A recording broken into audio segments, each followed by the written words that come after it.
Hi guys, this is Chris Davies from carproducttested.com, and today we've got the 2017 Mercedes Vito Tourer on test. This is the 116 model, and just thought it's the automatic as well, so I thought I'd take you for a drive in it.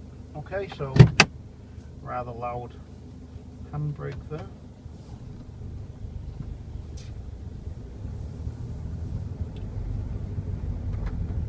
Okay, I used this for a trip to Devon and it's been fantastic, absolutely brilliant. The amount of miles we've done, let's just have a look. We've covered 770 miles. That's basically 21 hours of driving almost, or 21 hours of time in the car driving. Now we average basically over that time 40 miles to the gallon, which is quite extraordinary considering we spent a lot of time on the motorways, but in Devon, very, very hilly coastline, we're up and down hills, tiny narrow lanes, constantly braking and accelerating, and you know, it's been a fantastic vehicle for it. We had luggage up to the roof for a week's holiday, up to the roof of the boot.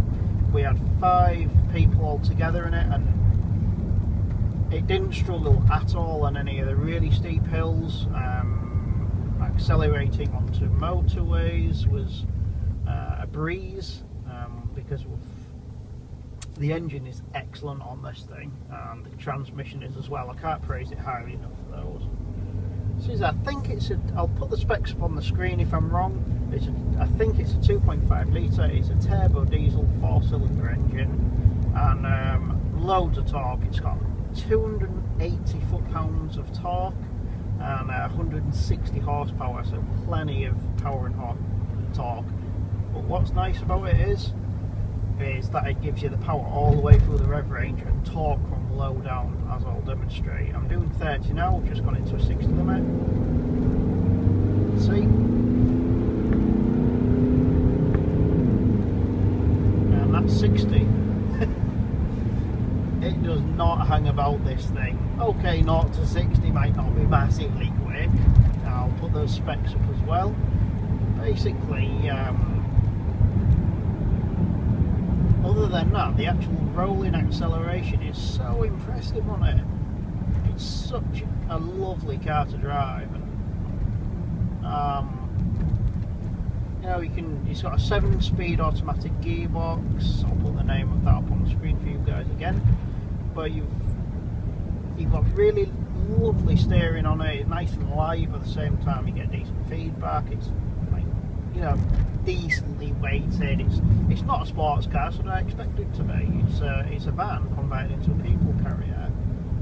So, you know, what's impressive is it doesn't wallow all over the place. My passengers were perfectly happy with the way this thing drove while they were being chauffeured about in it.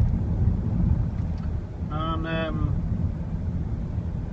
it's things like that make it easy, like the cruise control. It's just one little step up for a 1 mile an hour increment up or down, or 2 clicks up for 5 miles an hour up or down. And that's the sort of thing I really like. It's got 3 drive modes. You've got a manual, which has got paddle shifters here, and it's got an eco mode, and it's got a comfort mode. I'm in comfort now, but I love giving it the boot. I mean, I've had it on passengers all week, so I've been careful with fuel economy, but no, I mean, that was 40 to 60. It's got such great rolling acceleration. You can get even more powerful model than this as well, with I think 190 horsepower and over 300 foot-pounds of torque, somewhat I can remember. To be honest, this has been spot on a motorway. Fuel economy has been so impressive. At 75 miles an hour, we've been getting 43 miles to the gallon. If you do 70, you'll get around 46 miles to the gallon. And sorry, I just love all the way to the red line as well. And even on all the hilly sections, you know, we've still been averaging almost 40 miles to the gallon, which is so impressive. And the gearbox is slick, it's responsive. In eco mode, it just we've been using that so the passengers, you know, don't lunge backwards or forwards when you're accelerating. Eco mode smooths it out, it drops it into a high gear area, so we save on fuel. We've been using the comfort mode for up and down hills, so we just got that little bit more responsive throttle, and the gear changes that quite as quick. A little bit quicker.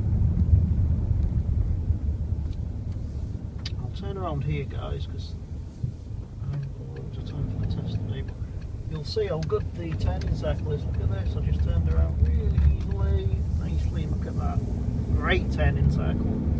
I can put it in manual mode actually. I'm in manual now. I'm in third gear. It tells you when to shift up. But nice quick gear changes. That's it. Just put it straight back into eco mode and set at 60. Put it in cruise control. Lovely. You'll notice the engine is very muted, and that was something I was really impressed with. The wind noise is low, the tyre noise is low, it's got big fat tyres on it, so you're not like low profile nonsense that you don't need on something like this. And you've got the windscreens raked nicely, so you're not getting a lot of, you know, not getting a lot of wind noise off it. Very impressive vehicle for cruising, very. Around town the suspension's great, it rolls over speed bumps. Even sharp bumps, you don't really notice them, and it's just been a great vehicle for our holiday. If you've got kids or pets or anything, look at the Vito. It's got a whole load of options from Mercedes as well, from like the electric doors, side opening doors, sliding doors, sorry, you know, heated seats. You can get the driver's seat can spin around so you can face the people in the back. You can get a table for the rear, you can spin the rear seats.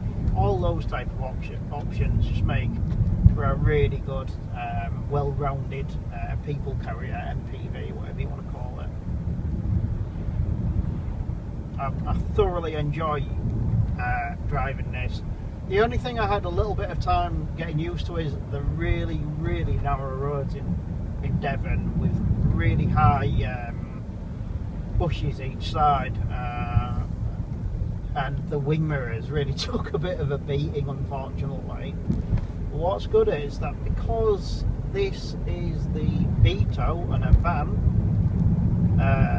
spec, you've got solid plastic non-painted wing mirrors, and they're really tough. It was hitting a lot of branches at higher speeds, and just built to take it, really.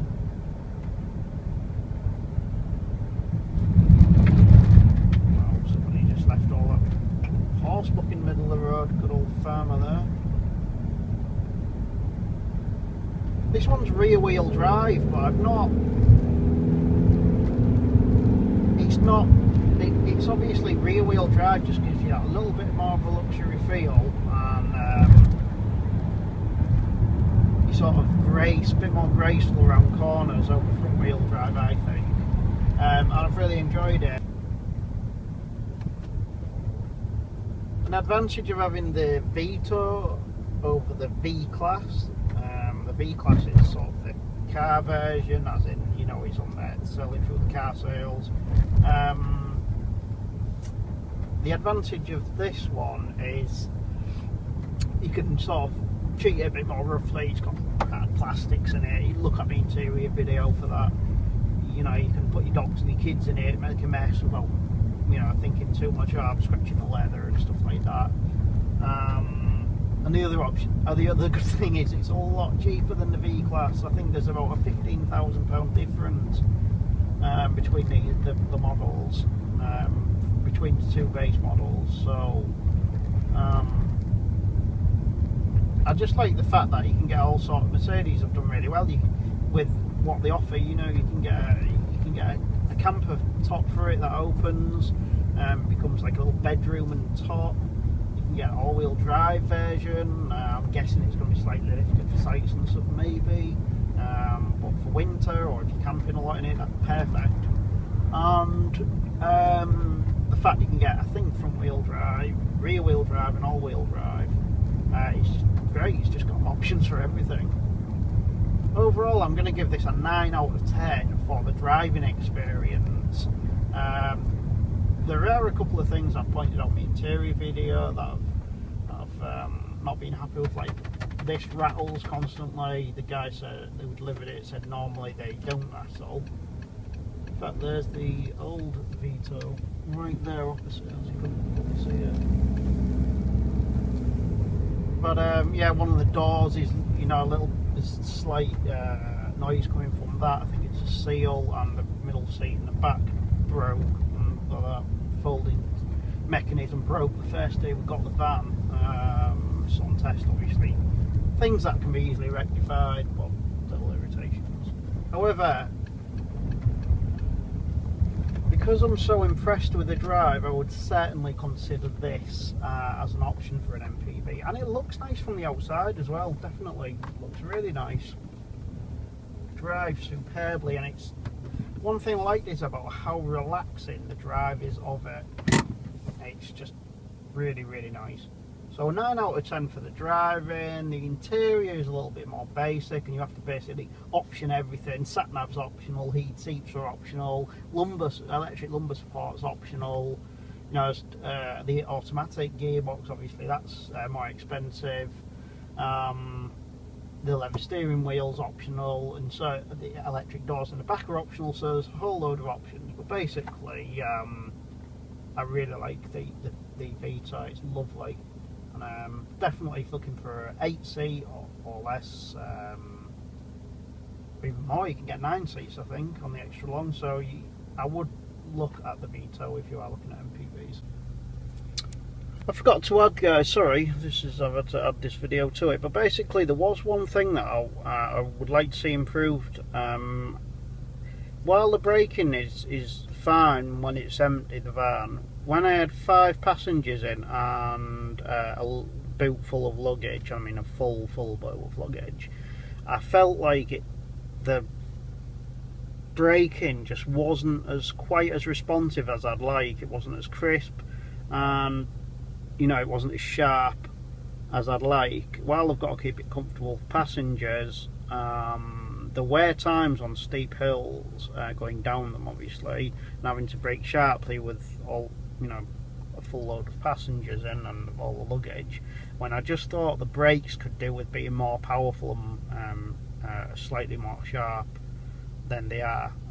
They didn't give a huge confidence boost when I'm having to brake heavily or on going down steep hills with them. So I think that's the only thing I'd say negative about the drive, is that test it perhaps with a lot of people and luggage if you can, and see what you think to the brakes. But I think they could be slightly more powerful than they are. But that's the only negative I could find on the driving experience. Alright, thanks guys, and please check out carproductstested.com for full written reviews, and check out carproductstested.com YouTube site as well. We're on Twitter, Facebook, Instagram, the usual. Alright, thanks guys.